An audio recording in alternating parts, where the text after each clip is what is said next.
Everybody to 52 Living Ideas. I am enormously honored and just delighted to have Yasuhiko Kimura here. Uh, he's an amazing person. I'm a student of history, and I know that the Eastern culture, Chinese and Japanese culture, Indian culture, and the West culture is very different from each other.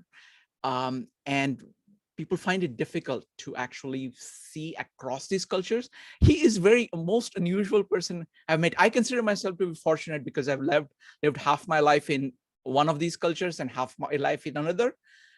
Yasuhiko has contact with all four. So I am just very excited about having this conversation. And today we are going to be talking about inner freedom and outer freedom. Okay, so that's the topic.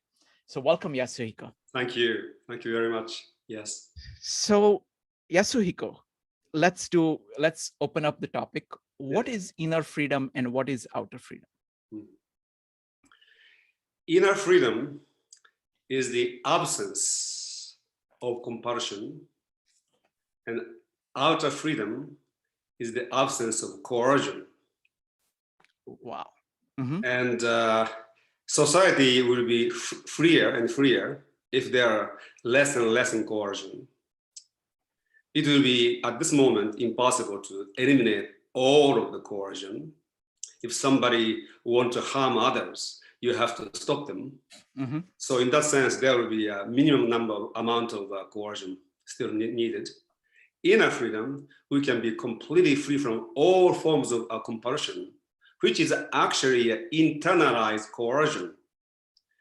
And once we are free from compulsion, we are actually free internally. When we are born into the culture, parents will tell you what to do. Mm-hmm. And as we grow older, we become more and more obliged. We have lots of obligations. And therefore, those obligations and what we have learned from our parents, external authorities, we have internalized in the form of compulsion.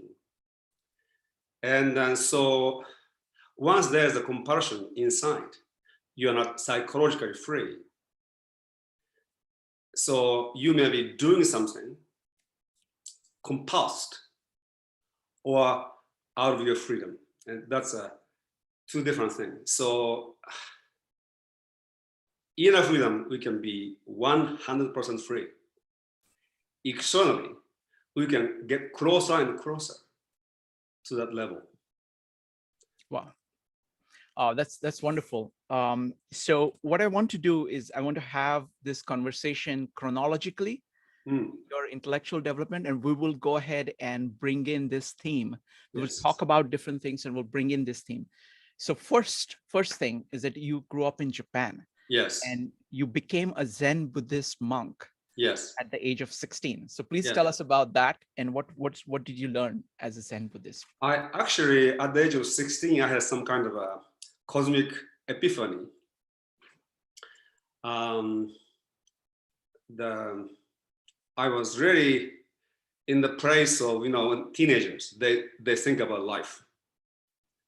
And I was thinking about life. Mm-hmm. And come to the point of really, I didn't want to live anymore unless I have the answer to the questions. Mm-hmm. And then luckily I had some insight. And I was not able to communicate the insight I had with anybody around me. Mm-hmm. And then, but I had read some Zen scriptures before. So I started to seek Zen masters to speak with and ask questions, and also getting some kind of confirmation, that I may not be insane, but I got something. Mm-hmm. So luckily there was a huge Zen monastery near our high school. So I went there. Surprisingly, there was no one except for one monk and one master.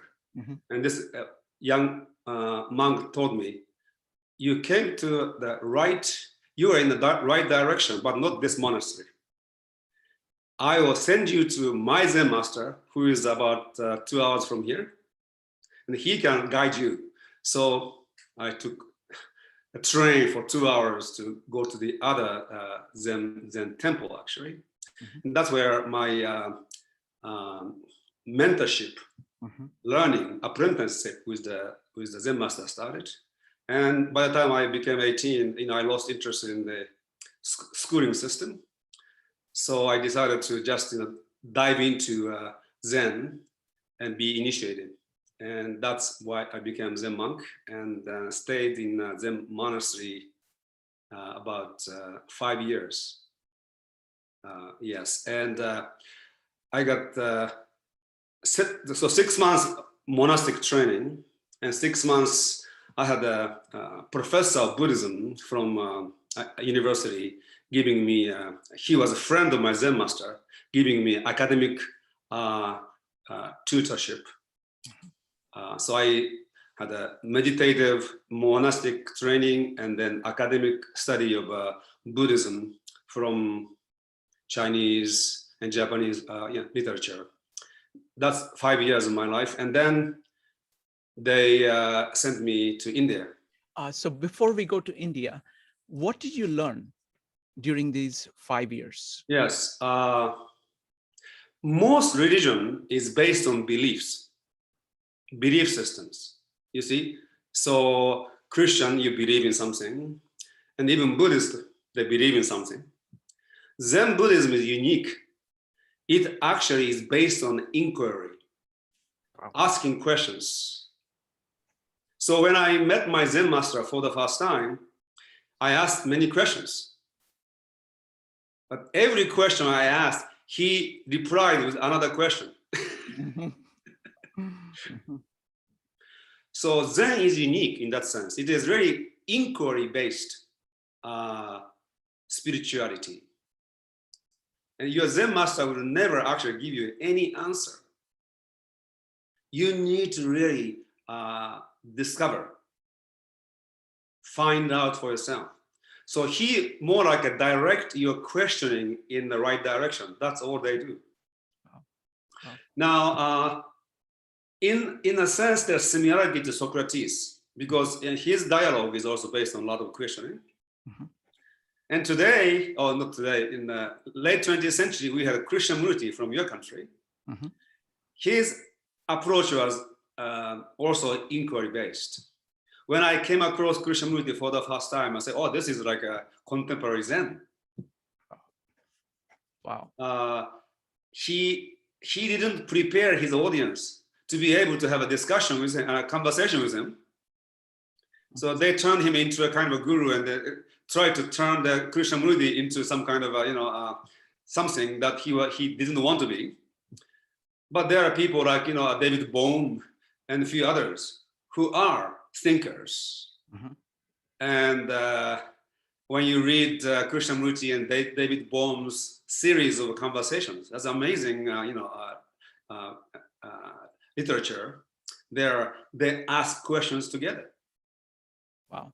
Wow. Yes. So for Western people, Krishnamurti was like a Zen master. Mm-hmm. Yeah. Without being a Zen monastery. So that is the thing, Zen, and it is a value of Zen to bring people back to this questioning. So it can also lead to be very scientific because scientists ask questions. Wow. And you see, belief system really ruins human mind.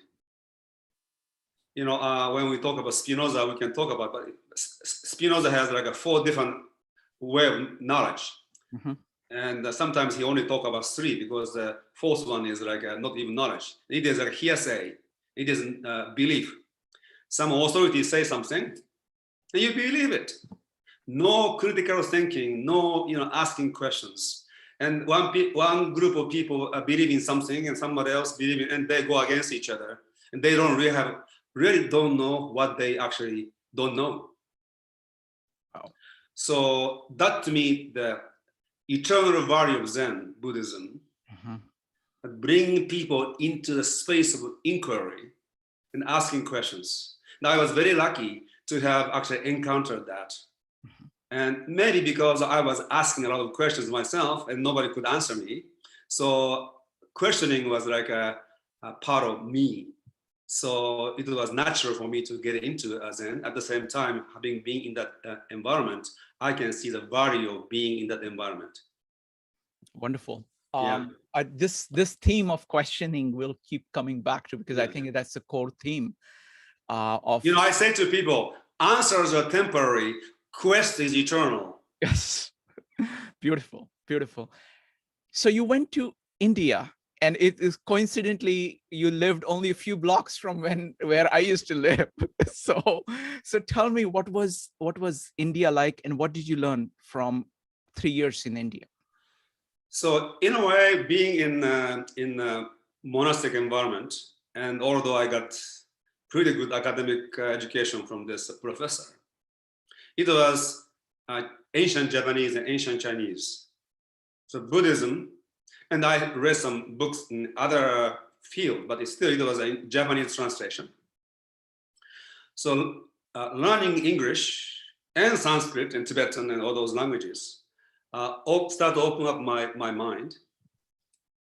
So you see, acquiring a new language is more like really acquiring a new soul. Mm-hmm. And I found English to be the best language for me. Although my English wasn't anywhere near good as my Japanese, but I found it was a better language for me to express my thought than Japanese, because it is more logically constructed and direct, so long as you define your words initially.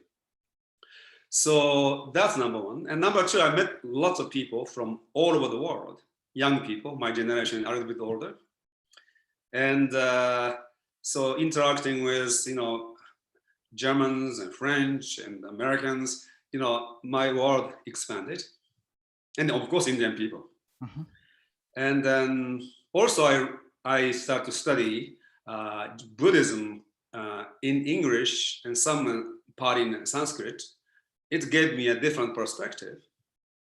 How the Buddhism is held in the Indian culture is different from the way Buddhism is held in Japan or China. Hmm. Also, let's see. And I read lots of books, with my dictionary on the one hand, and in English. I spent hours. Only entertainment I had was going to see Bollywood movies. I didn't know the language, but it is very simply constructed. You know exactly what is going on. Yes. Beautiful music and dancing. It was so cheerful, and otherwise I spent my time reading, and not only ancient Indian, Upanishads, but also contemporary teachers, Krishnamurti included, and I also came across Georgy Gurdjieff Mm-hmm. and P.D. Uspensky and Gurdjieff's other students. So my world expanded tremendously. Mm-hmm. I visited Osho's ashram. Mm-hmm. I attended Krishnamurti lectures. I visited Madras and Calcutta, Varanasi, all those places in India. And it was just an eye-opening experience. It was, I ceased to be Japanese. Yeah, no, that's a huge thing. I mean, as an immigrant, I know personally what it means to go to another culture. Mm-hmm. Because what happens is that most of us grow in a certain culture and never really immerse themselves in another culture. So they take a whole bunch of things about our own culture as given. They'll say, this is what it means to be human. When you actually go to a culture which is very different from yours, you realize how many variations that are possible to a human being. And then if you're honest, you can say, okay, what do I think about this? And then it opens up this entire universe. Yes. And one of the simplest and at the same time profound way to learn culture is eat their food, the way they cook and the way they eat. So in India, I use my hands and experience this whole thing of being with people, sitting on the floor, which we do in Japan too, but then sitting on the floor, and then using your hands to eat. Yes. And somewhat extremely hot, and experience this whole thing. I attended many funerals in India, how they see death. You know, I'm a kind of a clean freak. I'm a very clean person. Oh, that must have been very hard in India. Yes. So for 3 years of being in India, I have to set that aside. I did my best to be clean. I never, you know, and when I went to Nepal, I got hepatitis because they didn't know how to boil water. It was hot, but it was boiled. And so I got hepatitis. But anyway, all those experiences. And actually, speaking of Nepal, to change my visa or something, I went to Nepal and became friend with this director of the National Archives, and moved from hotel to his house. Then somebody stole everything, my passport, my money, everything. So I kind of had to stay there for a number of months. So I went to Pokhara, Annapurna and Machapusle. And at that time I had this book, Zen Fresh, Zen Born. And in that there is a 112 method of meditation, not Zen meditation. It is come from the India. It's not really Tibetan either. It is, you know, and I practiced that meditation 112 in the Himalaya mountains, except for two are what is called a tantric sect, and I didn't have any partner. I couldn't. But otherwise, it's 120 meditations every day. I meditated this in the Himalayas. There was eagles flying, and tigers roam around at night.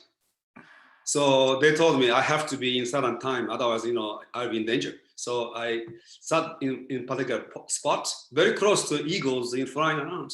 Beautiful, beautiful, you know, birds. And I meditated and I practiced one by one. It starts with Vipassana meditation and then go all the way. Wow.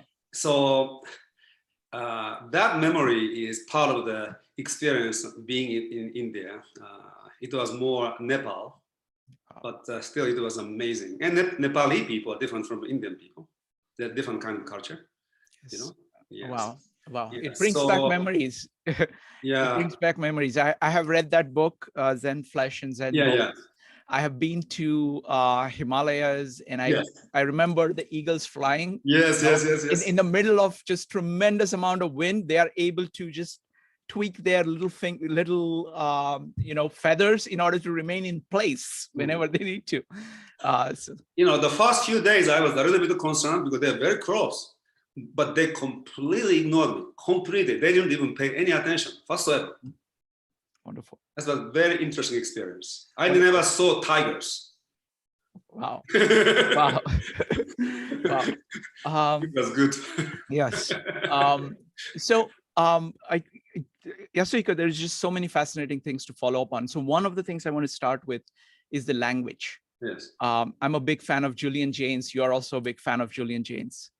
And language is critical. Now, the question is, I was reading Marshall McLuhan, and he was making observations about the difference between alphabetical language, like English, and languages like Chinese or Japanese, which use kind of pictogram, or I don't know what exactly the name for it is.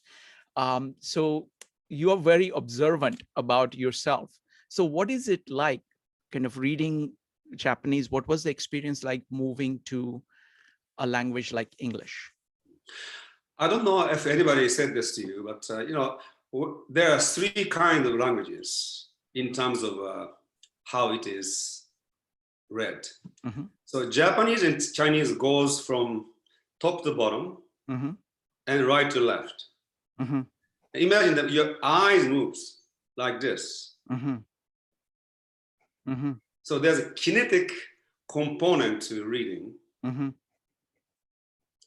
And English and German, of course, go left to right and then go down. And Urdu or Arabic go from right to left and go down. Yep. And brain and eye are connected, left brain and right. So I think there's something about this that somebody should explore. There's something interesting because Urdu and Arabic, which goes from right to left, tend to be extremely poetic. The one who goes left to right tend to be more logical. And the one that goes from this way is somewhere in between. Oh, that's really fascinating. Yeah. So, just sound and visual, and also the way we read, already probably we are using our brain in a different way. And the world, before the world, there's sound. Yes? Yes. And in the beginning was vibrations, which is sound. And sound became words. And so how those vibrations became words. There are 6,000 languages existing on this planet today. 6,000. So, and complex words and sentences and grammars that constitute each of the 6,000 languages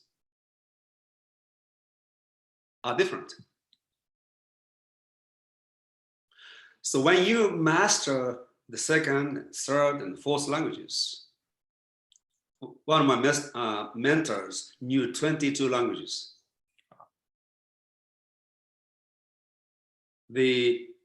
Something happened to your consciousness. We are talking about polymath. So you become, genuinely multilingual.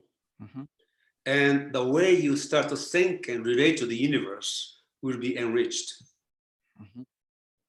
Yeah, it's very interesting. Like I know 2 languages really well. I mean, my standard is that you should be able to read literature in the language, and you have to be able to write anything, any complex thought in that language. Yes. I know 2 languages like that really well, which is Marathi, which is I grew up speaking. I did not know English till I was in about 7th grade, and then I know English. And when I came to America, I switched completely to English. I was doing that most of the time. I was in love with America. I wanted to just, do that. So I hardly spoke Marathi. Once, after many years, almost 10 years, I was going back to India. And I said, okay, let me see what my state of Marathi is. Okay. I think about psychology and philosophy all the time, and I write extensively. So I write in English. So I said, okay, today, I remember it was a Sunday. I said, today I'm going to write the same things, but in Marathi. Interesting. And Yasuhiko, it was a very interesting experience, because what happens is that each language is different. Yes. The concepts are different. And so it's kind of like you're trying to grasp the same thing, one with the right hand and one with the left hand. So the grip is slightly different. And as you adjust the grip in order to get to the meaning, you actually understand a lot more. Yes. You see, so languages, in one sense, you can say the set of distinctions. So the famous story about, Eskimos and Indians living in the north, they have different 27, actually a friend told me it is 60 some distinctions of snow. And color. You see, rainbow, how many colors rainbow have? Of course, infinite number. It is a continuum. And you make some distinctions. So 7 6,000 languages that we have. Those are 6,000 different sets of distinctions of reality. And they never are exactly the same. You know, I have done a translation of Lao Tzu, Chinese classic, and I have been translating Shobo Genzo, Dogen Zenji's, magnum opus. I did publish Lao Tzu. I never published Dogen. If you go to my website, you see 3, which is satisfactory for me, so I put it there. Because I can never satisfy myself with translation because it is not same. You can never really convey, because you see, sound is an essential component of language. And sound is that which changes the state of being. When you say something, like a Beethoven, you're talking about Beethoven's Fifth Symphony, ba-ba-ba-bang, that's when your state of being just completely shift there. You know, Beethoven, you cannot listen to Beethoven doing something else. Beethoven said, listen to me. Otherwise, get out. Yes. Yes. So you listen. Already there's a sound create a state of being. And so 6 different set of distinctions of sounds and visual images, colors. One whole reality is divided into 6,000 different kinds of distinctions. It is quite amazing. So translation is an impossible task. That's why I kind of enjoy it. It's more like my hobby, you know, and then try to do as much as possible to be able to get closer and closer. And Dogen Zenji, Zen Master Dogen, is an amazing writer. Every piece of his writing is poetic. Wow. And it's impossible to translate. At the same time, because it is impossible, it's a challenge. So how I can translate this feeling of this in ancient Japanese? You know, Master Dogen was born 1200 and died in 1253. So he's a contemporary of Rumi, almost identical, exact period of time. And Rumi was also a great poet and scholar. Dogen was the same way. So an ancient language, ancient Japanese is entirely different from contemporary Japanese. It's more like studying Latin or Greek. It is that different. So the beautiful sound and the different distinctions he uses, and he come up with new words, invent new words, like Buckminster Fuller in that sense. And so until the end of my life, I'll enjoy translating, but I will be never satisfied because it is an impossible task to do it. Absolutely. You know? Wonderful. Wonderful. So next, I want to move to the West. Okay. First, let's move intellectually. Yes. You talked about Spinoza last time, just briefly, and the nature of his thought. So can you talk a little bit about what you like about Spinoza, and then maybe we can relate it to Lao Tzu or Indian thought, please? Wow, that's a rich subject, huh? Yes. Let's see. You know, on my 14th birthday, my English teacher gave me a book, The Outsider, by Colin Wilson, in Japanese translation, famous translator, Yasuo Nakamura. And his implied message to me was, I am the outsider and never try to fit in too much. That was his message. And it took some time before I realized I'm kind of an outsider, even when I was a child.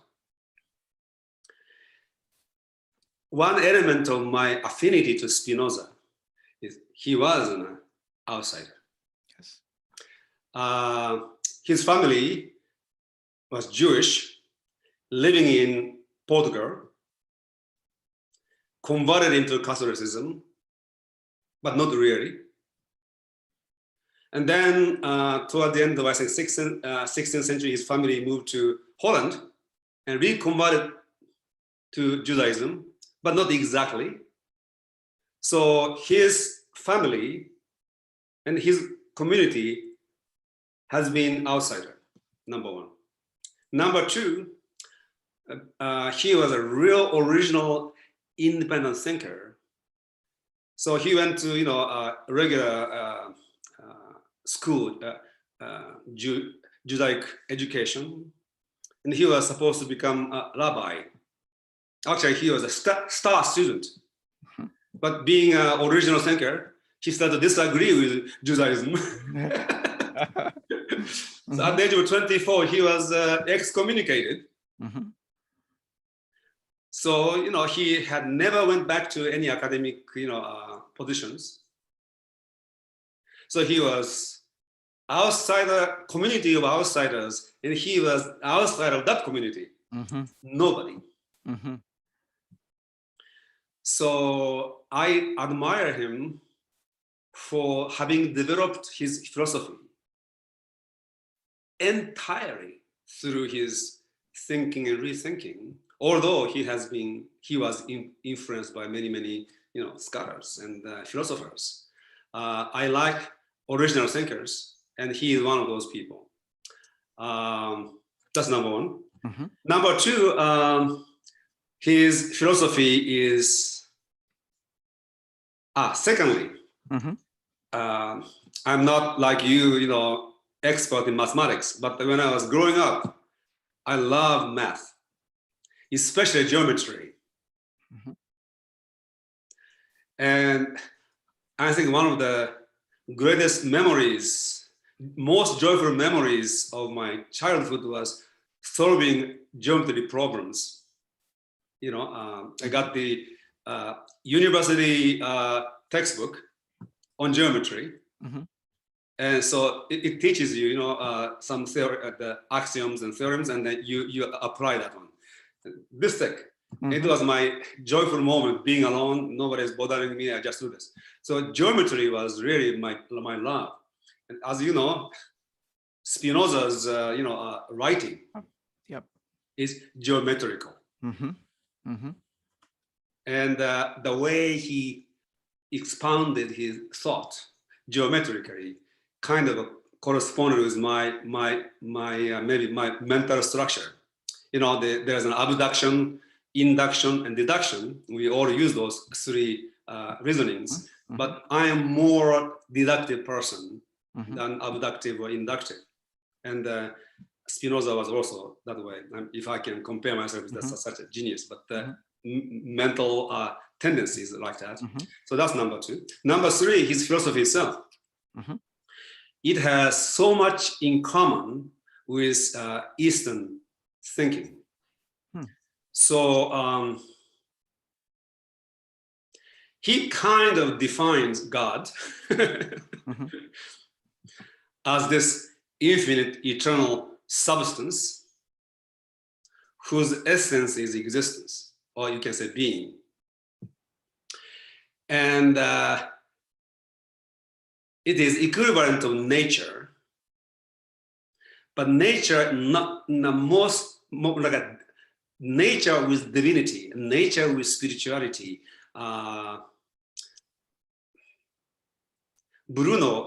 Giordano Bruno had this distinction between how do you call that? Nature as creation and nature as created. There's a Latin word for this. I don't want to pronounce it because I don't know. And Spinoza took that from Bruno. So there's a creativity and creative process, and then created, and they are together in nature. And it is infinite and eternal. And that is, you can say, the definition of Brahman, or Tao. So and then there is a lawfulness to the God's unfoldment, same as Brahman, and same as Tao. So Spinoza's philosophy kind of brings a Western philosophy, make a bridge to Indic way of thinking, Brahmanic way of thinking, and then Eastern, in the sense of Asian, Taoist influenced mode of thinking, Lao Tzu's Tao. And as you know, Zen Buddhism is like a marriage between Tao and Buddha, yes? Lao Tzu and Buddha came together and then became a Zen kind of thing. So there's a lot of Tao in Zen Buddhism. So the cosmologically, they come together. And also, today, nobody can really take seriously this anthropomorphic or anthropocentric God. Yep. But go ahead. We can take seriously Spinoza's God, Hindu Brahman, and Chinese Tao, because it is nature which contains a dimension of spirituality and creativity. So you can move away from pure materialism, and in the one sense, you become an atheistic, in the sense of you are no longer a monotheist, believing in some kind of a anthropomorphic God, transcendental to the universe, because divinity is immanent. Best way to characterize Spinoza's mode of thinking is immanentist. It is not even pantheism, and it is because it is also within. Yes. So divinity is immanent, which is equal to Brahman, Tao, nature, universe, and cosmos, and is infinite and eternal. And bringing Bruno, whose thought had tremendous influence on Spinoza, is also isotropic. This infinite universe, everywhere you go, is basically the same, homogeneous, and acentric or omnicentric. There is no particular center to this universe. You can't find a center for infinite space anyway. So very contemporary. That's why Einstein said his God is Spinoza's God. Yes. And I would say even founding fathers, when you look at their concept, that is very similar, right? Exactly. So when they said the law of nature and nature's God, that is exactly what Spinoza meant. Yep. Now, Spinoza was excommunicated outsider philosopher. So anybody who says, I agree with Spinoza, they got kicked out of society.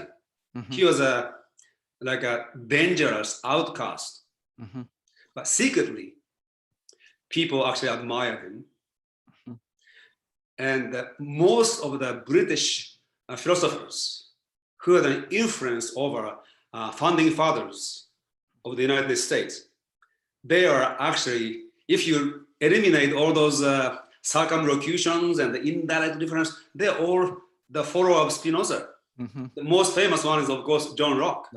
Yep. But John Locke was born in the same year as Spinoza, 1632. He lived longer. Spinoza died, unfortunately, younger, like 45 years old. Imagine somebody came up with that much philosophy by the time he became 45. She became 45. He died of, I think, consumption, tuberculosis. Wow. Yeah, untimely. But anyway, so John Locke was actually older, 3 months older than Spinoza, yes? And John Locke escaped England and lived in Holland. At that time, the man studied Spinoza significantly. Come back to England, start to write books. when you take away all those unnecessary stuff from John Locke's writing, it is almost identical to Spinoza. Wow. Wow. Excellent. I want to go now to America, but I want to hit one point before that. Yes. One point that you made. The first point you made about Spinoza, about him being an outsider. I would add to that, he's also an autodidact.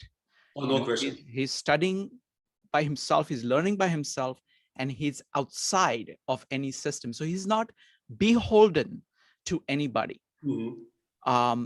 And I think that is a huge, huge deal. I mean, you're certainly like that. Mm-hmm. And that is, I think, when you look, what should I say? I think it's a primary requirement of inner freedom in some ways. It's the best context. I think schools mm-hmm. and parents, their only job is to make their kids autodidact. Mm-hmm. Mm-hmm. Nice. If they can make their kids autodidact, and it is actually, if people grow up to be who they are, we are naturally autodidactic. Mm-hmm. So yes, self learning, and schools goes against that mode. Yes. And it is impossible to actually become autodidact if you want to be a good student. Yes. Yes. Well, if you are extremely intelligent, you can do both. Yeah. Maybe like you can be both, but most people. Mm-hmm. Yes. I want to follow up with, you said that there are 3 books that you really, when you came to America, there are 3 books that influenced you. And the first one, I want to connect it to Julian Jaynes, because Julian Jaynes worked in academia most of his life. Yes. But what he produced was completely original. Completely original. Yes. And one of the things, one of my friends, he was the last student of Julian Jaynes. So on his deathbed, pretty much, in the last week of his life, they spent an entire day together. And he said, my worst mistake was to remain within academia. Mm-hmm. Because though from 1973 to I think 1990 or 93 or something like that, 20 years, he could not do what he could have done. So let's talk about Julian Jaynes. But I think that book has been tremendously influential for me. What tell me about Julian Jaynes? What did you get? First of all, I thought his bicameral hypothesis was so extremely interesting. And the most maybe practical application of his discovery or theory is vestige of bicameral mind. Mm-hmm. So based on his theory, what we call consciousness is a recent development, no more than 3,000 years. Before, humans had a different modality of consciousness or mind, which he called bicameral mind, bicameral. Mm-hmm. And they heard the voice, literally. Right hemisphere is speaking to the left hemisphere. It was not like and that was an amazingly unique interpretation of ancient literature. Mm-hmm. I don't know current status of his theory. I read him a long time ago, and I really never really went back to it. But I was so impressed with his theory. Yeah, absolutely. I mean, we've been doing meetups on Julian Jaynes. We've done almost 12, almost a dozen meetups on mm-hmm. different. Next time I would like to join and learn more about what's going on. Absolutely. But anyway, so it was then a new mode of consciousness evolved. He didn't call it he called it consciousness for the first time came into existence, mm-hmm. Which because bicameral mode of mind or consciousness, he didn't use this word consciousness, but the bicameral mind was not able to process and deal with complexity of society that we're developing. And this new mode of consciousness had, had unique features. One is a speciation of time, and notion of I as analog, me as a metaphor, and compatibilization of diverse experience into unified whole. It's a long time ago. I remember he mentioning like 5, so I mentioned 4. Maybe you know more. Wonderful. So, yeah, so I think that was one here somewhere. Yep. The second one that you mentioned was Buckminster Fuller. Yes. So tell me about Bucky. If I have to pick one book, which is the most original I have ever read, I would have to pick his Synergetics. Wow. You know, most books, I don't know if I read a lot of books. Actually, people think I read a lot of books. I may read a lot of books, but I don't. It's more like I'm thinking, and then check what other people said and add a little bit, change a little bit. So the thinking process is always like leading me, asking questions and developing my thought, and then see what other people said and just pick up. And so, you know, I haven't read all those books. Those are books I have opened. Some books I read 3 or 4 times, but some are, you know, not many. Anyway, so Buckminster Fuller, I never had any thought about something like that before when I opened the book. Wow. And it was 1983, July. I landed in San Francisco on June 27th of 1983. And it was June. So, you know, I thought it would be California, June, it must be very warm. So I was t-shirts and jeans. And it was so cold. I have to go somewhere else. So my purpose was to go to San Francisco, but that's how I moved to Los Angeles immediately. And my girlfriend,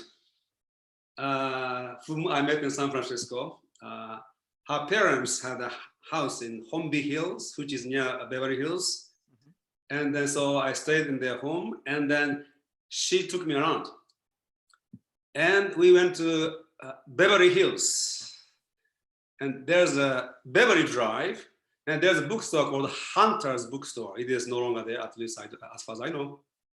So let's go into, you know, in Beverly Hills, all those fashions, and one bookstore there is interesting. We go into, you know, when I entered, it was in the corner. I entered the bookstore. It's like there's an energy coming from one section. So I go, and then this book, Synergetics. I didn't even know what it meant. And it's like a wow. And then my girlfriend told me he is a famous inventor, and so on and so forth. So I bought the book. Oh my God, that was an amazing book. It was like my English was not still, I'm still learning English, so I needed vocabulary is immense, and you know, one sentence is so long, you know, it's like so because of the intellectual challenge, it was even better, you know, and then, wow, that was an amazing book. And what I learned, I mean, when you read that kind of book, it becomes part of your consciousness and mind. And I'm not an inventor. And I have not used his engineering part of his theory. But you see, subtitle of his book is the exploration into the geometry of thinking. Actually, that was the one that actually caught my eyes. So the geometry of thinking, and I think I have absorbed that geometry of thinking, which is expressed in the form of synergy and synergetics. And so that's maybe, I have learned to think systemically, holistically, in a very precise way. You know, Eastern way of thinking is holistic, but it is not, doesn't have precision. Beautiful. Yeah, and Buckminster Fuller's way of thinking really gives you a real precision at the same time. And so Buckminster Fuller was an amazing man, probably one of the greatest minds ever lived, at least in the 20th century. And his accomplishment is like forever. I mean, other books that he wrote were also amazing, you know. Critical Path was also an interesting book. Learned history from a different perspective, you know. Wonderful. I just want to follow up on one point that you made, the fact that you don't read, you know, you are thinking and you're reading as a side. I mean, the way I think about it is that I'm mostly writing. I read in order to write. Writing is my way of thinking because it's a way of putting my thought down. I can self-reflect on it. I can make it more precise. So what I'm primarily doing is always writing. And I read in order to feed into the writing process. Similar. We are very similar that way. Yes, absolutely. Yes. And sometimes, you know, good books, you read one sentence and you say, wow. And you just spend another few hours thinking about it. Yeah, exactly. If I want to read fast, I can read. But, you know, the books, things you read fast are, you know, newspapers. Right. But when you want to really dwell on some deep thought, you want to find a book that really invite you into that mode, and those books you can't read too fast. Exactly. Now, we were talking about inner freedom and outer freedom, and you made some amazing comments about the founding fathers and outer freedom. What do you think is the contribution of the founding fathers to making outer freedoms possible in the world? Yes. Last time we spoke, what made me interested in United States and studying the founding document is because in the East, we have emphasized on the inner freedom, but the kind of a liberty that existed in the United States never existed in the East in the scale. And the contribution of founding fathers is, number one, first of all, many of them are autodidact and polymathic. And I'm sorry to interrupt. I have to tell you a little anecdote. This is John F. Kennedy. He was hosting a bunch of Nobel laureates at the White House for dinner. And the statement he made was that this is the most amazing collection of minds that White House has ever seen in this dining room, except when Jefferson was dining alone. Yes, that's a famous statement. Yes. Yeah.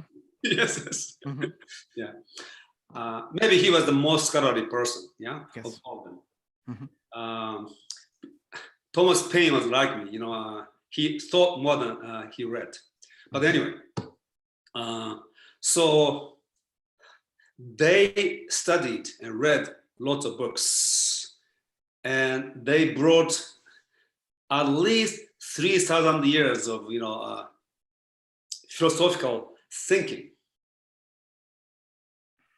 to create the fundamental intellectual and philosophical framework to develop free nation. So you can see Greek and Roman thinking, Cicero and Seneca, and then all those people. Of course, Epicurus and Aristotle, all the way, and of course Spinoza, John Locke, and many of those British philosophers. And they have somehow invented new philosophical framework upon which to build free nation. And to me, that is the greatest contribution. In a way, they were a little ahead of their time, or maybe still ahead of their time, because they wanted to build a foundation so they can make it more free, but instead it actually became less and less free. Absolutely, absolutely. I mean, the way they always said it, republic if you can keep it. Exactly. And I don't think Americans were able to keep it in a, or not only in the original form, but they were not able to develop it.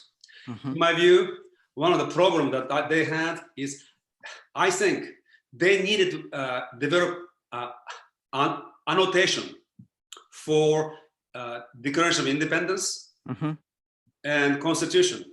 Although Federalist Papers are like annotation in one sense, but if they really gave the academic foundation upon which they build their thought. So all men are created equal. They meant equal in one way. Most people don't understand what they meant.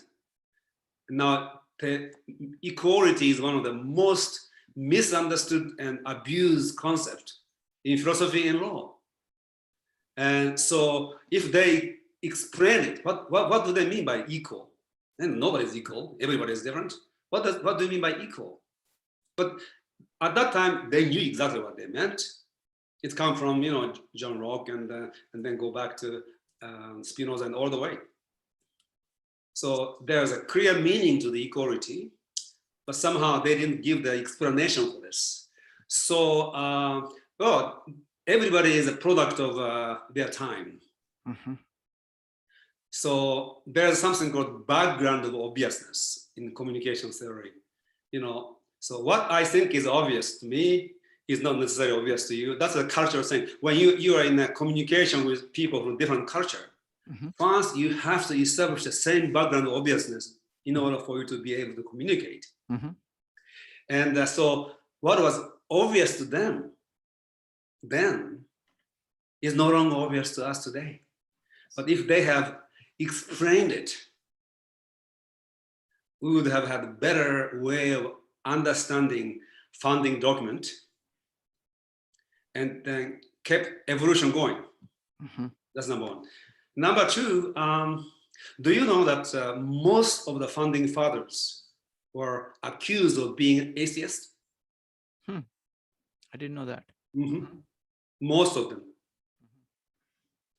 At one time or other. Of course, Thomas Paine and Thomas Young, those people are always accused of atheists. But Jefferson, Franklin, and because of that reason, because average Americans are not at their level, they must speak the language. So although founding document was spoken in their own language, in communication, they created the diluted version of speaking about the principles to be able to communicate and to be able to be assimilated and to be able to be so that people can agree with what they're doing. But founding fathers are actually intellectually, philosophically more minority than majority. And in the process, they were ahead of their time. And for that reason, they communicated in a way that can be assimilated by others. That compromise became more and more compromised. And what happened today? Yeah. So, yeah. Wow, I think that is very interesting observation. But can I just go back to one thing about Spinoza? Anytime you want. Yeah. Because I was thinking about it, I couldn't share. So Spinoza's substance and God of the founding fathers is almost identical to what we call nature. Yes. But a nature that has a dimension of divinity, spirituality. And Chinese and Indians developed this basic idea into a different direction from Spinoza. And Chinese philosophy or cosmology, you have famous yin and yang. Yes? Yes. What is it? Now, they saw universe, basic substance of the universe and nature, as a duality of matter and motion. You can never separate matter and motion. So Spinoza's substance, God, has matter aspect and motion aspect. And they all go together. Matter is mother. Motion has pattern, father. Yin and yang. And because it is inseparable, there is motion in matter and matter in motion. Matter aspect is more feminine, and motion aspect is more masculine in a sense, but that is their fundamental definition. Now, as you know, Spinoza had this basically extension, which is matter, and thought, parallelism, monistic parallelism of body and mind, or extension and thought. Same as matter and motion. And the motion we can call mentation. And that is a part of spirit aspect of it.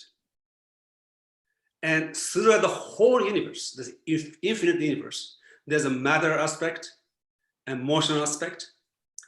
And throughout the whole universe evolution, many integration took place all the way to humans, where you have extremely complex matter motion called brain and body.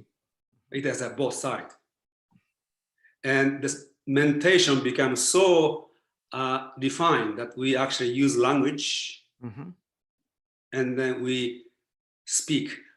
It is so complex and so defined that you can actually develop mathematics to describe the universe within which we exist. So this motion aspect is wave, and the matter aspect is, of course, particle. Every particle has a motion aspect of it. And actually, you can clearly explain this so-called duality, quantum duality, using this kind of thinking. So Spinoza was also at the beginning of scientific, revolution. Let's see. Spinoza died in 1677, and Newton was born in 1642. So they're overlapping, yes? 46, 42, 46, don't quote me, but around that time. So there's overlap. So he was never be a scientist, but he had this scientific element to his thinking, and that developed into Western scientific revolution. Now we can actually bring back those Eastern mode of thinking and maybe reframe physics and science again. Same is true with Brahmanic thinking. In the Brahmins, they talk about the trillions of span of time, but also trillions units of time. They say like in 1 second there will be 44 trillion times go up. So 22 trillion times showing up and 22 trillion times disappear.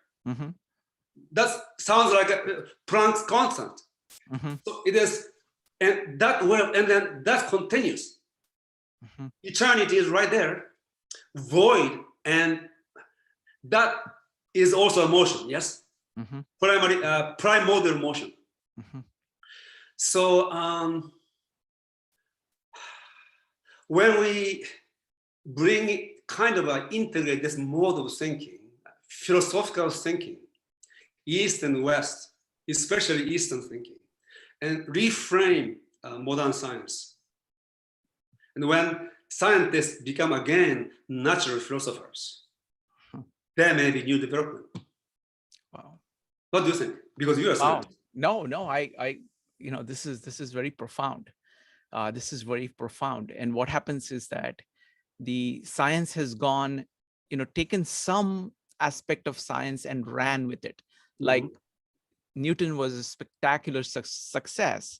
And then everybody thought everything is now billiard balls, and they're trying to kind of work everything on it. So they miss a whole bunch. Now, the interesting thing is that original thinkers don't do that. Like Newton did not do that. No, you guys, I just want to say that. Yes. Yeah. So he thought that he had not done much.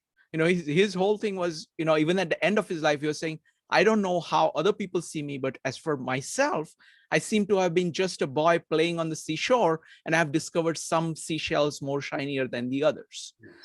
As you know, Newton was a deeply religious person. And he spent more time studying Bible and alchemy than actually studying physics. You know that, yes? Yes, absolutely. It's a very famous story. And gravity. You see, he needed to explain that God is always present and interacting with this physical universe. For him, gravity is more like a continuous intervention with the universe. And Buckminster Fuller called gravity love.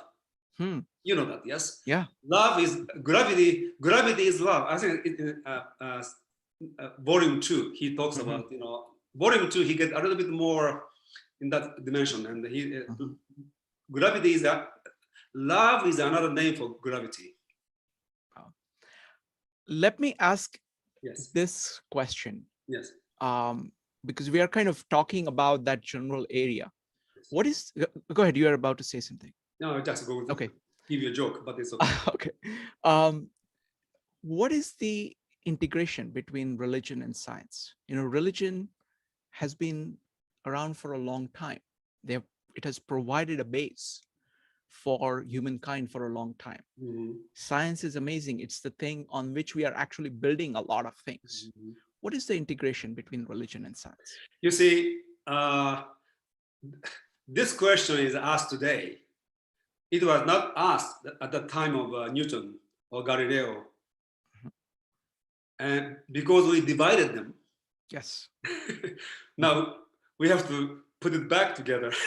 And you see, it is, so you have a science in the sense of scientific theory.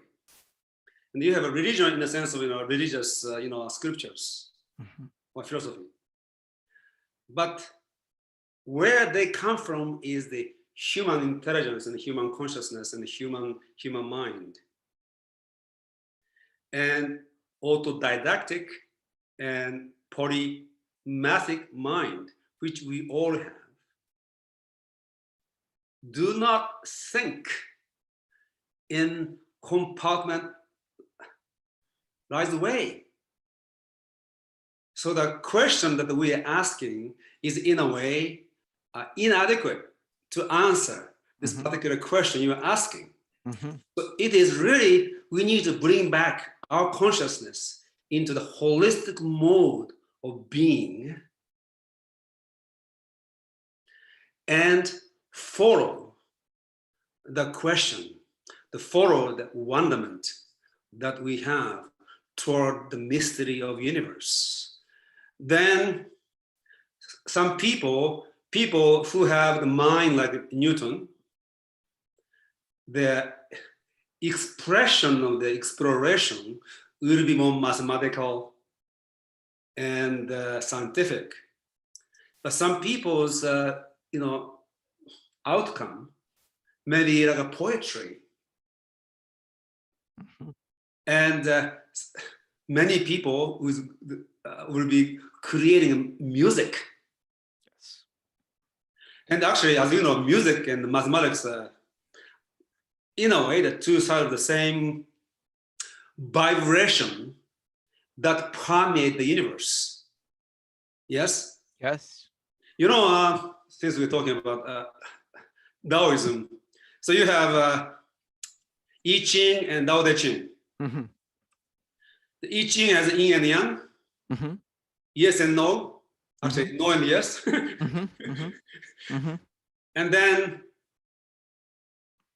2 to the 6 power of 6, 64. Yes? Mm-hmm. Mm-hmm. Yep. Tao Te Ching is yes, no, and maybe. Hmm. And 3 goes into 4, so 3 to the power of 4, 81.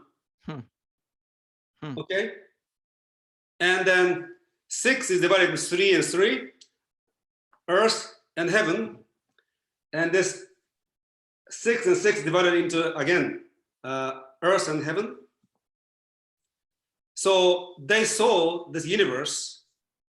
One is one movement of the universe come from above, one come from the below. Mm-hmm. Everything is not only multidimensional, but it has a level to our reality in nature. Hmm. And 2 to 6, 12, 3 to 4, 12. Hmm. So they had mathematically, they had dual decimal system. Mm-hmm. So they thought of the universe numerically using not the digital, but duodecimal Mm-hmm. in the base of 12. Yes.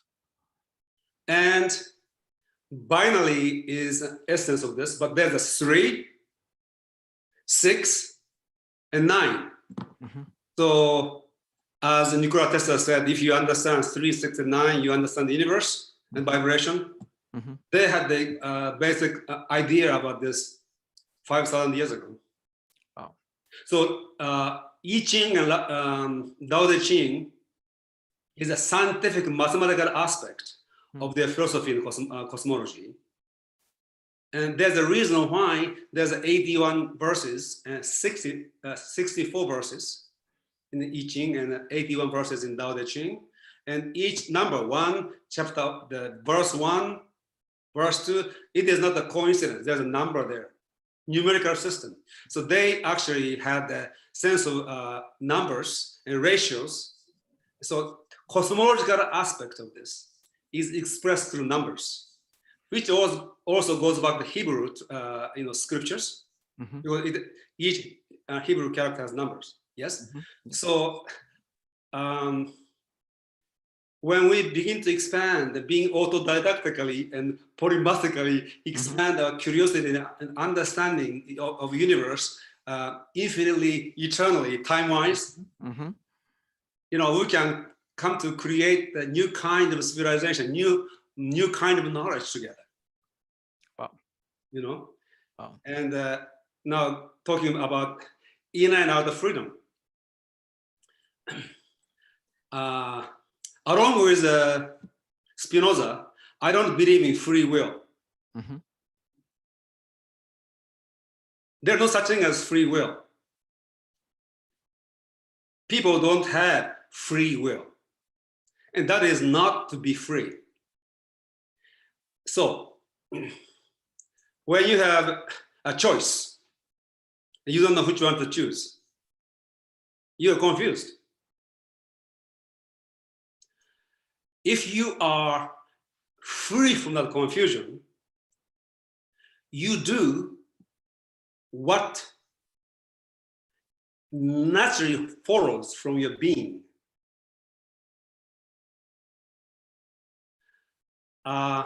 There's a concept called choiceless choice. Mm-hmm. The state of freedom is being in the state of choiceless choice. That you are who you are, and you are being authentic. And authentic Shrikant at this moment in the whole cosmic coordinate system has no choice but to do this, because that's who you are, and that's freedom. Mm-hmm. It is not which you want to go. No. If you know who you are, and if you are being in tune with the infinity, there's no question what you are going to do this moment. You don't think design is ahead. So the element of compulsion, element of having external element in your thought, having different personalities and egos within your consciousness. And then one ego is telling you go this way, another ego is telling you this way, and then you have to choose, and then you are totally confused. And after you make a decision, you say, oh, I made a wrong decision. That is not freedom. Freedom is unity of self with the universe. And you do what you have to do, in the sense that it is the only way you are being who you are. So when people come to my seminar called the Passion Workshop, we start from this obligation. People obliged to do something. You go back, then go into the what do you want to do? People don't know what they want to do, but eventually they become clear about what they want to do. Then you go into this moment of clarity, where you know who you are. Therefore, the only commitment that you can make is to be who you are. Be authentic and be in integrity with who you are. Then you begin to do what you have to do, given who you are, and that is exactly what you love to do. So it is like an obligation, wanting, commitment, unity, integrity, authenticity, loving to do, and doing what you have to do. It is no longer the same have to, obligation to have to. The entire different. This obligation comes from outside, and confusion. There it is a complete unity. So inner freedom is each person's responsibility. To be responsible is to be at cause of your life, yes? So being free is at cause of your life. And you are at one with yourself and at one with the universe. And you're authentic. That means a fundamental virtue. And when you become authentic with yourself, then what happens? You continue to realize yourself. That is the meaning of pursuit of happiness, pursuit of self-realization through being virtuous, through being authentic. So your happiness may appear to be different from mine because you're a different human being, but the essence of it is self-realization, following the virtue of self-authenticity. In that way, that we are saying, yeah. Wow. Yasuhiko, this is fantastic. This is just beautiful. Folks, I put the website of Yasuhiko in the email, in the chat. I want to give a few minutes for you guys to ask questions. So if you have questions, go ahead and type exclamation point. It's going to be questions only, and try to keep them brief so we can get to as many questions as possible. The rules are as follows. Keep on topic, be brief, speak your mind. And let's begin with Angela and Judith. Angela. Hi, Yasuhiko. Good to see you. Hi, Angela. Hi. Good to see You said early in the session that belief systems ruin the human mind. Can you say a little bit more about that, please? When somebody gives you some kind of dogma, doctrine, you accept it by self. You are outsourcing your thinking to others. So, belief come to you. In the beginning, that's all you have in your mind because your parents indoctrinate you and the teachers. But if you maintain your thinking, you rethink what you have been given re-examine. That is a critical thinking. You rethink. And you may agree completely, but it is no longer belief in the sense of the external authority giving you some kind of dogma. It is processed through your thinking process. And now you know that is the case. You know, so your mother will say, you know, don't touch a hot stove. And then you re-examine, touch it, oh, it is hot. Don't do that. But anyway, you know, simple. So you want to examine, you want to ask questions. And the questioning develops people's mind. It is not the memorizing answers. Yeah, and that's how you become also didactic and polymatic. Because our mind is a unified whole. It is not compartmentalized. We're talking about this, you know, so there are 6,000 languages, yes? There are 8,000 academic disciplines today. Specialization to that degree. But we are not designed that way.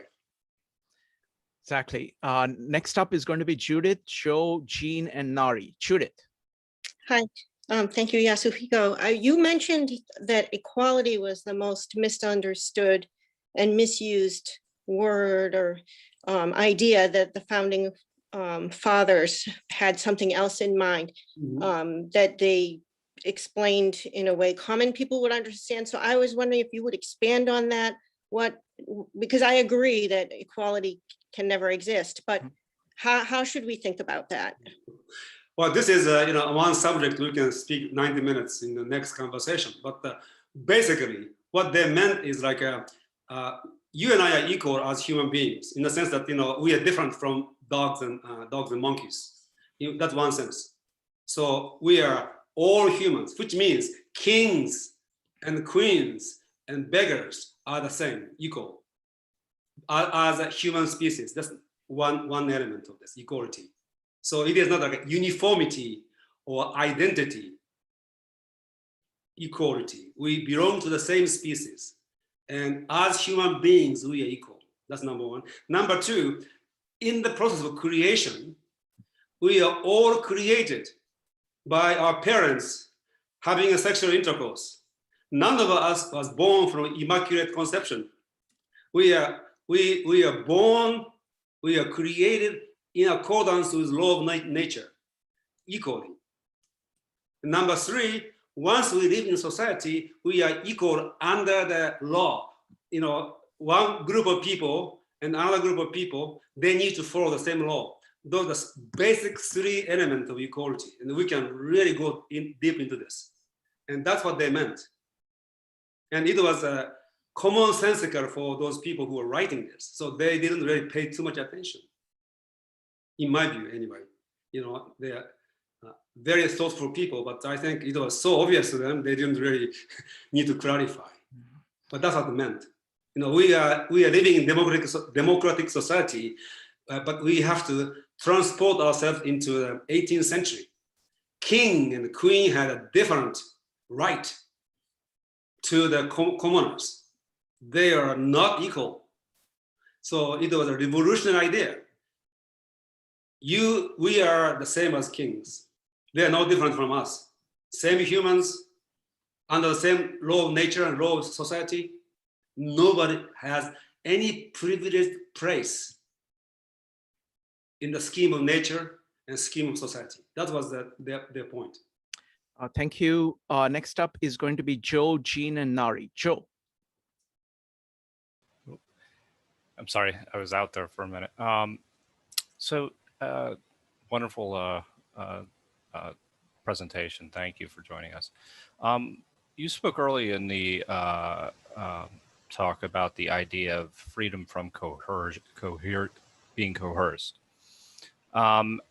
Is there a society that you've lived in that is more free than others, that provides for more autonomy than others? United States. Really? Wow. It's interesting because a lot of people in the United States would not, I don't feel like would say that. Yeah. I came here in 1980s. And I think today, less free than 40 years ago. except for the last 4 years. Thank you. Next up is Jean. Jean, go ahead. Yes, great presentation. My question is, it seems the founding father, they all very thoughtful people and independent thinker. And so they create this great country. But today, I think the main challenge is the leader in politician. I think everybody need to be philosopher first to be able to lead or continue what the founding fathers in mind. I think that's the main problem we have. And it seems I involved the politics a little bit. I realized it seems because the system, they don't want anybody who have too much strong thinking. I wonder it's the similar like you have a company, the founding company, they're all very creative people. Then you find some manager to manage it later, so they don't want it to change. I wonder that's the reason why it's working this way. So it doesn't matter. You have the most crazy leader, the country is still the same. So I wonder, what do you think about that? You know, Shrikant knows about this much more than I do, but you know, and Hindu has the concept of Trimurti. Creation of the universe goes through the period of creation, Brahma, and then maintenance, Vishnu, and then Shiva, destruction. So if you continue to do this, universe become eternally regenerative. And so initially there is a creation, creativity. Then maintenance come in. And then they somehow don't want to have that destruction part of it, creative destruction. If there is no creative destruction, it will be destroyed, but not regenerated. So in the most fundamental sense, you know, what happened to the United States are very common. Or companies, creative people create something. Then managers come in and they want to manage it. But then they get power and everything. They do not want to create anything because they get so much value out of this, and they continue. They become bigger and bigger. And that creative destruction and renewal part has been completely ignored. And as a result, United States is dying. So you are right about this. And first of all the founding fathers, they did the politics on the side. Nobody was a politician. Because they needed to create a new country and achieve freedom for society. They did this together. But you know, they had about 156 or number of founding fathers, founding father in the sense of official and unofficial, medical doctors, and scientists. You know, Thomas Paine was an engineer. He built this iron bridge for the first time in human history on the side. So it was his passion, but he did the politics on the side. So everybody has something else. They had a successful career and talent, and they did politics together. Today, people go into politics. They stay in Congress forever. Some of those people looks like ancient human beings. 50 years in politics does not make any sense. Yeah. They should just, you know, come and do, you know, a few years and then leave and go back to your own career. And then there is a unionized, you know, deep state. Long time ago, every time a new president came in, everybody got fired, and he brought in entire new stuff. But now, same group of people stay in bureaucracy, and then politicians change. At least president change. And now they have more power than the president.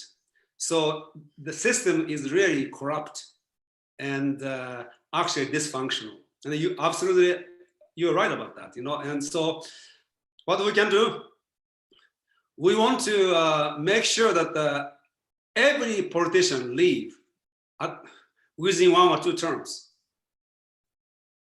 And bureaucracy also has to have a time limit.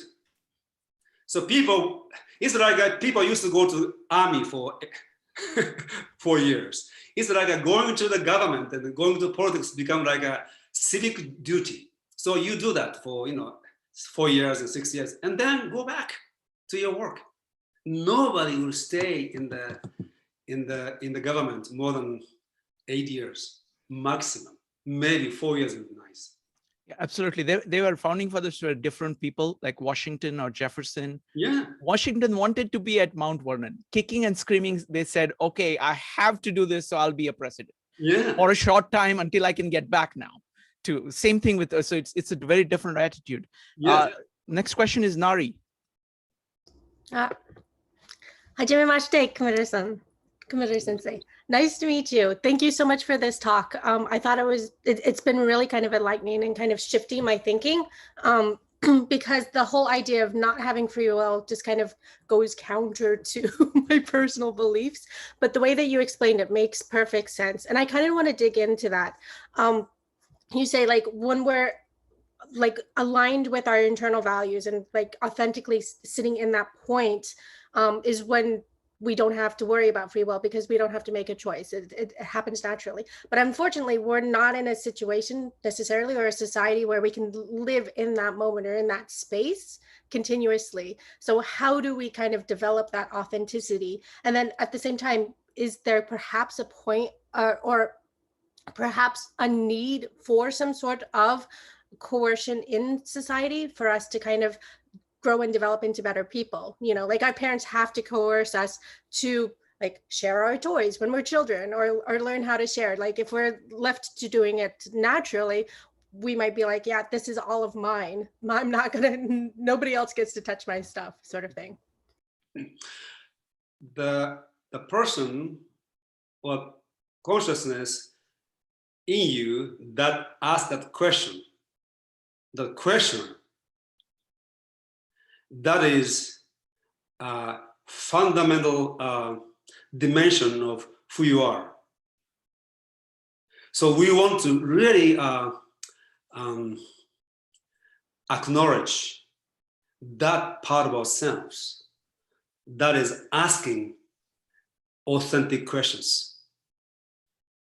Only authentic self asks authentic questions. So, I would like you to really acknowledge yourself and, appreciate that part of you and nurture that part of you that asking those questions. It is far more important than any kind of answers that I can give you. And we have this format of somebody appearing to be an authority answering questions, but it is not my intention, and that's not Shrikan's intention. So, there's no obligation whatsoever to agree with anything I say.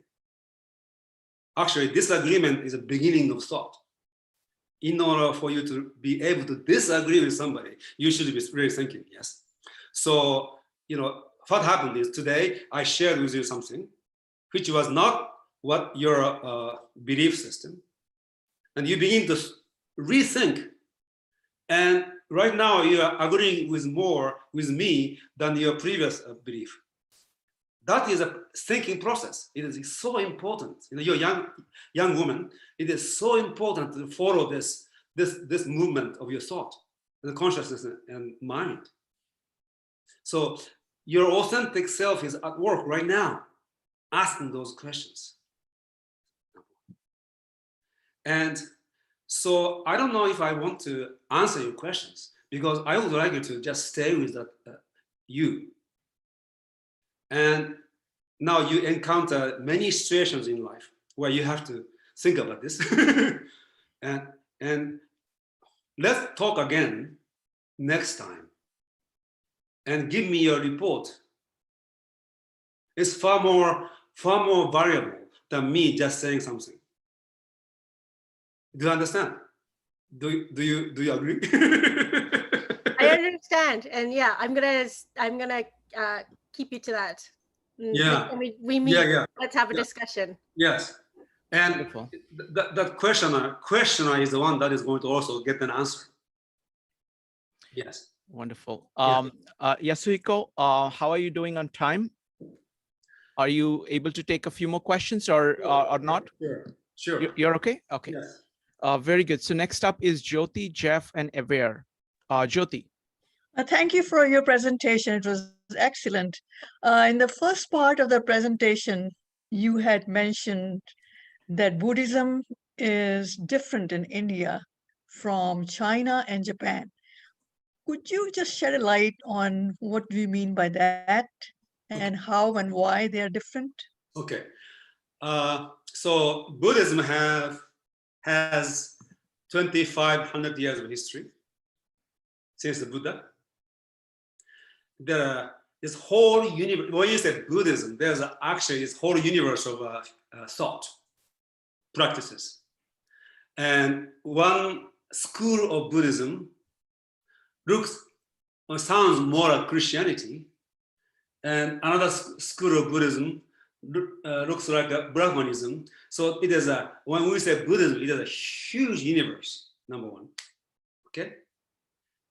Hinduism has additional 2,500 years of history. Buddha is like a reformer. He showed up much later than the original, Vedanta. So in the context of Hinduism, Buddhism is nothing but one branch of thought. But in China and Japan, Buddhism is the universe, whereas the Hindu perspective, Buddhism is one of the solar systems in the galaxy of Hinduism. And it is an interesting perspective. That's the first thing I realized. And okay, Buddhism, and then you can find many Hindu teachings. That all sounds like Buddhism. And also Buddhist influenced Vedanta scholars, especially Mahayana Buddhism. So there's a lot of interaction. And the greatest Hindu sage, scholar, philosopher, Shankara, Charya is name, master kind of thing. It is, we don't know when he was actually, he lived. Maybe 8th century or 9th century. And he was a brilliant man. He died at the age of 33, just like Jesus Christ. But he actually debated a Buddhist and won the debate and eliminated the Buddhists from India. But in the process of debating, he had studied a lot of Mahayana Buddhist scriptures. So he absorbed many of the Buddhist ideas already within himself. And being smarter than everybody else, he was able to debate them. Yes. So we want to think about Buddhism or Hinduism or Christianity. It is a universe.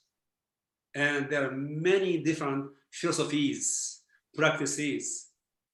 And even within the Zen Buddhist, in Japan, there are 2 schools at this moment. In the past, there were 3. In India, in China, there has been more. And so what's the difference? It is one Zen master has one particular character and another one, and then just a different way of talking, but somehow a different emphasis on something.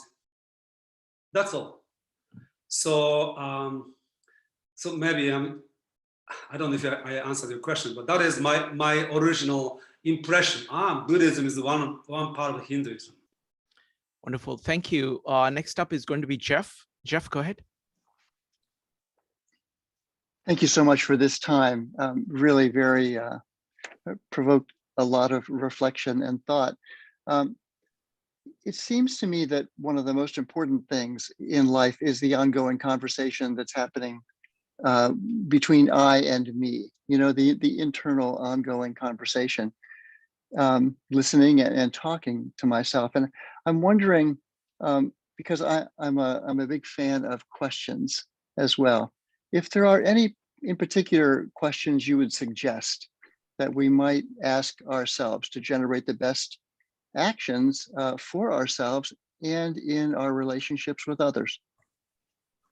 What is a question that I have never asked before, the answering of which might transform my life?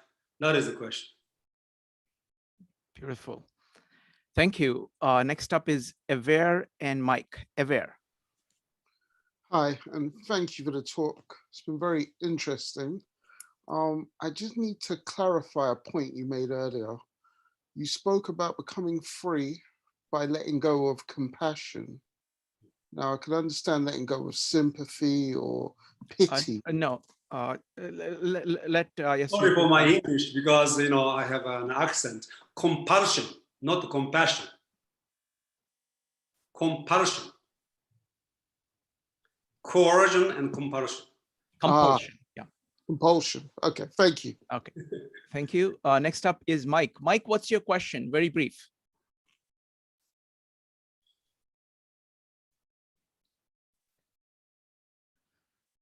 Mike, you need to unmute yourself. Okay, very brief. Thank you for sharing your wisdom with us today. I'm impressed. I'm also a big fan of questions. I've always believed that if you ask the right questions, you'll get the right answers. And you mentioned Socratic method and the Zen method of questioning. You also, I was somewhat surprised you included Gurdjieff in that equation and his seeker viewpoint. Can you say a few sentences or one sentence on each differentiating the three methods?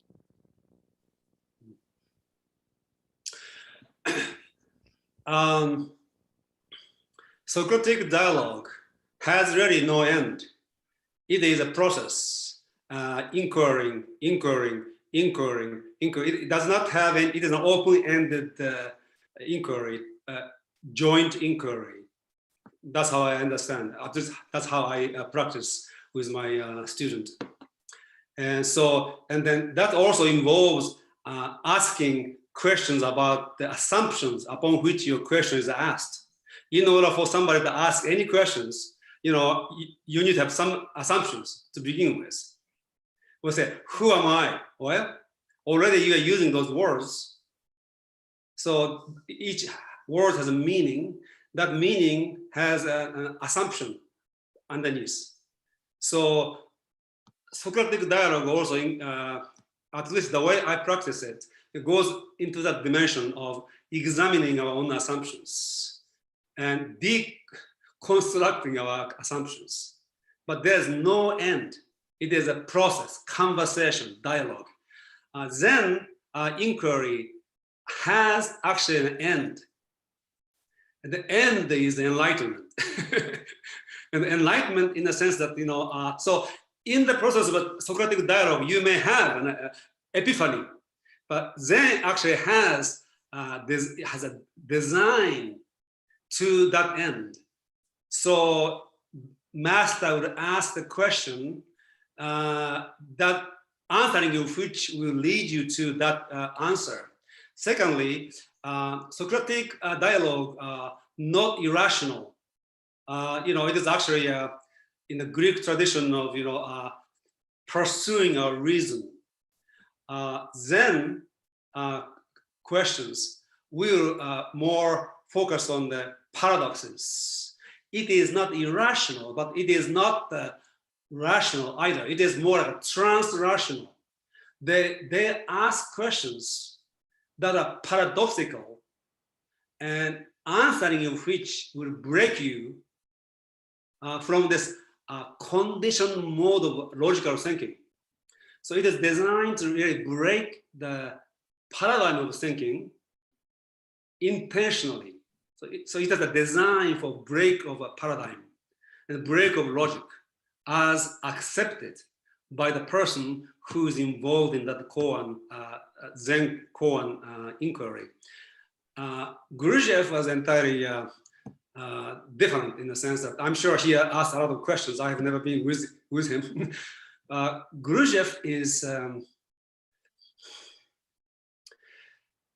his value is that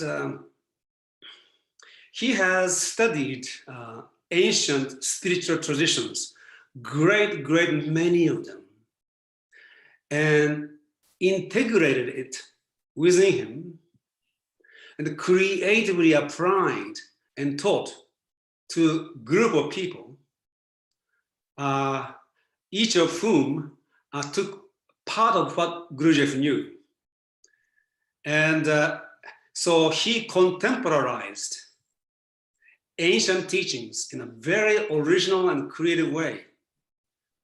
So that's one thing I, on my own, came to conclude when I was a Buddhist monk and priest.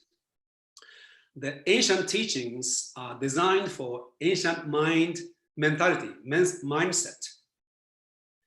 And even within Japan, the Japanese who lived in the 12th century had a different mentality from the Japanese who lived in 20th century or 21st century. And in studying Zen, I needed to adjust myself to that mentality. And I realized we need a new mode of teaching, which is appropriate for the 21st and 21st century minds.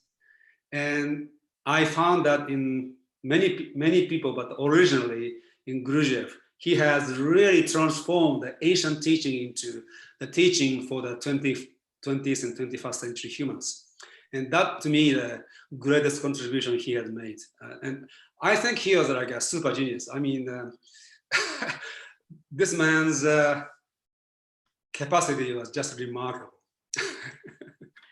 Wonderful. So we got last three questions. They are by Kevin, Rupali, and Anne. Folks, keep your questions very brief. Kevin. Yes, thank you. This morning we have a topic talk about the kawaii, especially one beautiful word, the cuteness. So, and the conversation I found both ways, like yin and yang. And here's, you also mentioned there's no center of a universe. However, in reality, a practice from individual to community, leaders, religion, culture, we implicitly like a center based. Some kind of like exclusive based. My question is, do you think when we thinking things, build a product or beliefs, it's embedded flaw in it? Okay, two things. So I used to use the term idiosphere, sphere of ideas and ideation. And human idiosphere has been concentric. So there's an authority, center of ideas, ideologies, and people came around and basically believed in whatever that is, you know, whatever it is that this authority is imparting. It is a bicameral mode of mentality. You believe in external authority, and somebody is a leader in thought, and people follow him. So it is a concentric mode of idiosphere. And so omnicentric means we each, ideally, in the end, becomes the center of ideation, generator of ideas. So that is a strange attraction of evolution of human consciousness, going that direction. Now, in the social gatherings and creating organizations, obviously you need a center.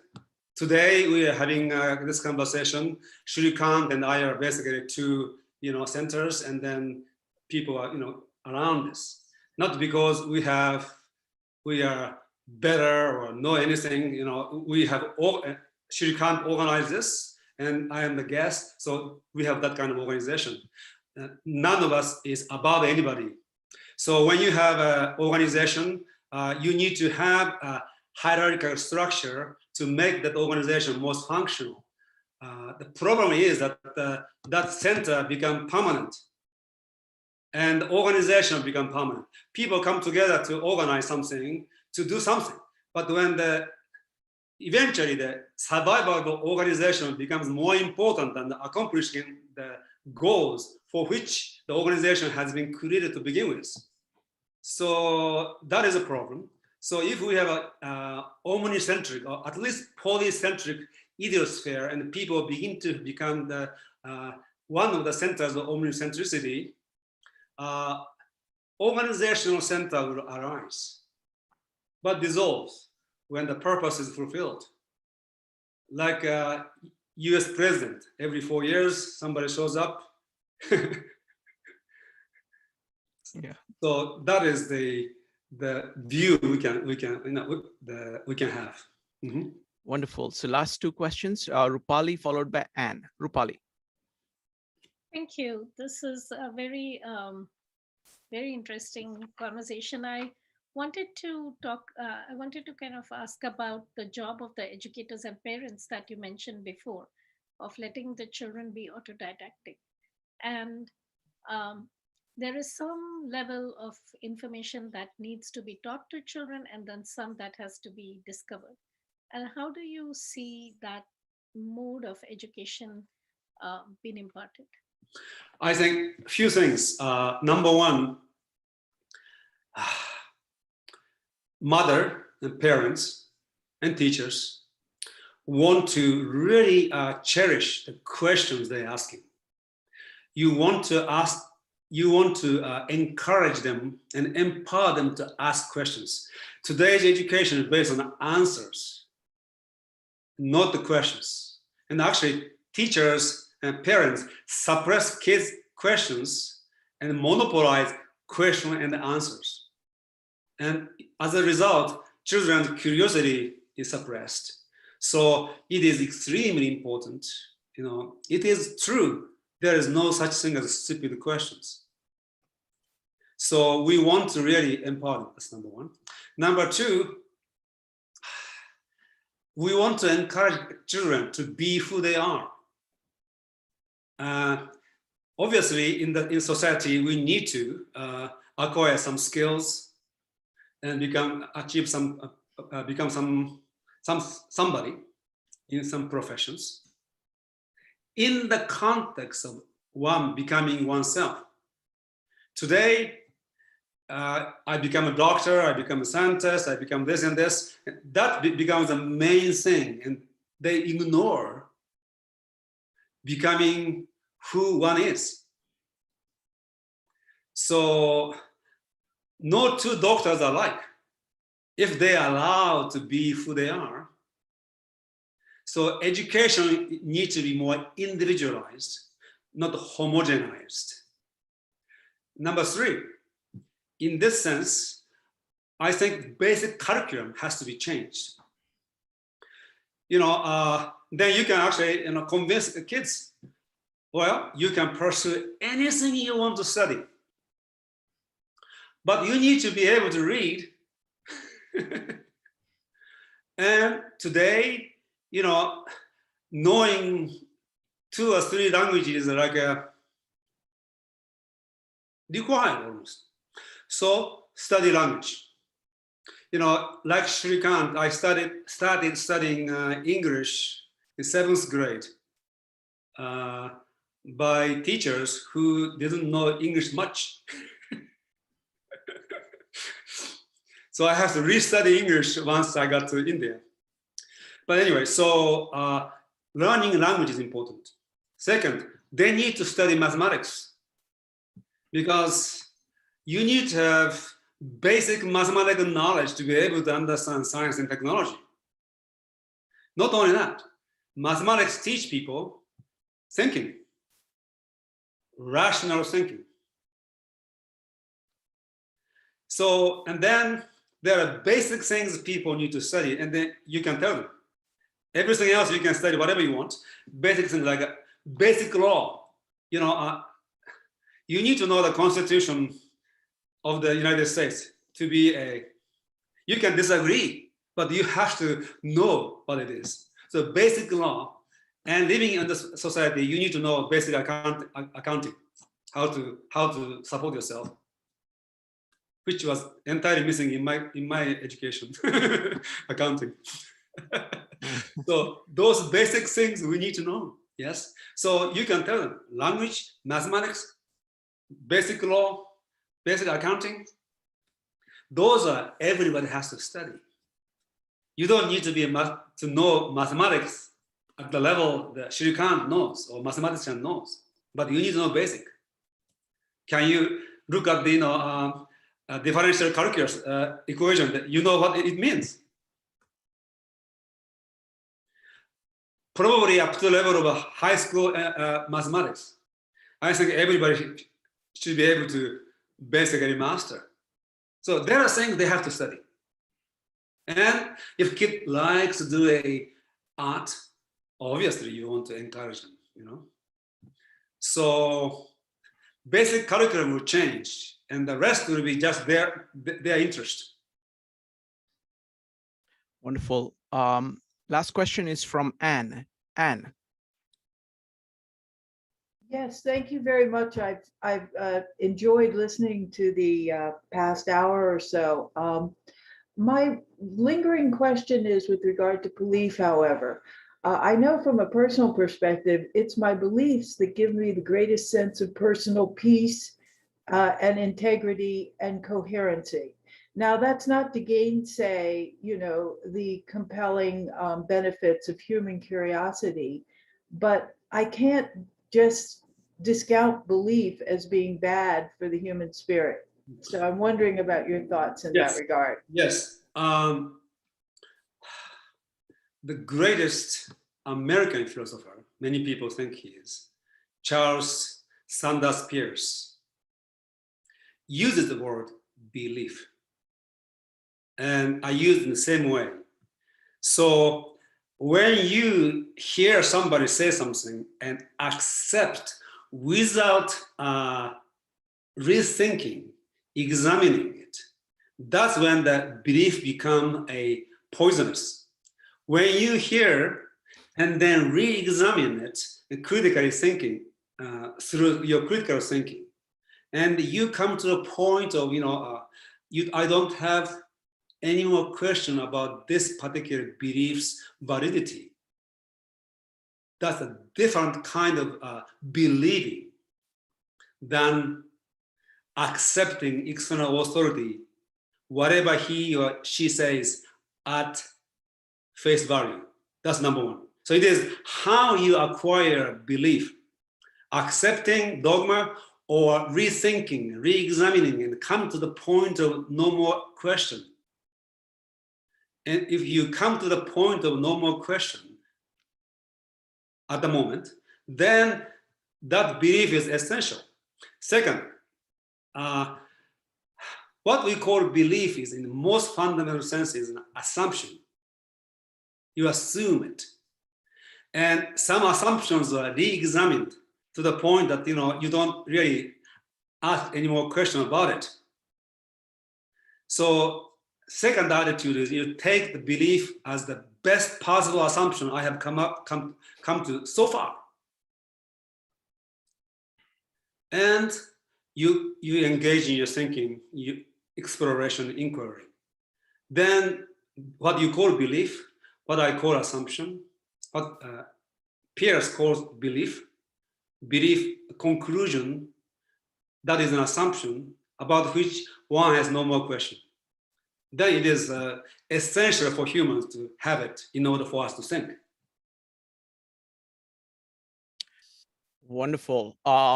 Yasuhiko, this was incredible. And I have more questions now than I started out with. That's the point. That's the point. We will have to, yeah, exactly. We'll have to do this again soon. Yes. So thank you very much. I'm really honored. It is just sheer delight and just so much, so thought-provoking. Really, really appreciate that. And there is just so much commonality of approaches that we have. Yes. That it's just an incredible conversation, and looks like everybody here enjoyed it immensely. So thank you very much. Thank you very much. Thank you.